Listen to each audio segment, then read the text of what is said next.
নমস্কার বন্ধুরা, মল্লিকা কিচেনে এই যে মটরশুঁটির দানাগুলো বের করে নিয়েছি। এটা দিয়ে একটি রেসিপি করব। আপনারা কিন্তু শুরু থেকে শেষ পর্যন্ত আমার সঙ্গে থাকবেন।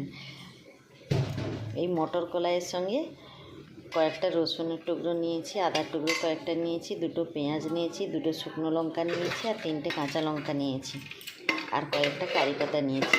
আমি প্রথমেই এই মটর কলাইগুলোর সঙ্গে আদা, রসুন, পেঁয়াজ, লঙ্কা এগুলো কিন্তু বেটে নিচ্ছি। আর এই বাটিতে আছে বেসন। বেটে নেওয়ার পর ফিরে আসছি।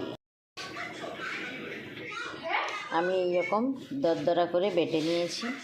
এবার লবণ, কারি পাতা আর হলুদের গুঁড়োটা দিয়ে দিচ্ছি। এবারে একটু বেসন দিয়ে দিচ্ছি, দিয়ে কিন্তু আমি ভালো করে মিশিয়ে নিচ্ছি। তবে একটু জল লাগবে, জল দিয়ে আমি ভালো করে মিশিয়ে নিচ্ছি। সাদা জিরে হাফ চামচ, কালো জিরে হাফ চামচ দিয়ে দিলাম। দিয়ে আবার কিন্তু আমি ভালো করে মিশিয়ে নিচ্ছি। আর এদিকে কড়াইতে সাদা তেল দিয়ে দিয়েছি, তেলটা কিন্তু গরমও হয়ে গেছে। এবারে কিন্তু আমি চামচে করে নিয়ে নিচ্ছি, গরম তেলের উপরে দিয়ে দিচ্ছি। এভাবে কিন্তু আমি সবগুলো দিয়ে দিচ্ছি।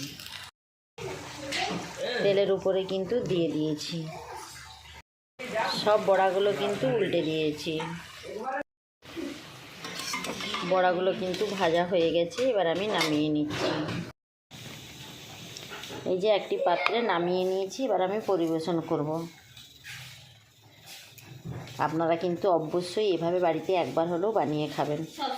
আজকের মতো তাহলে টাটা।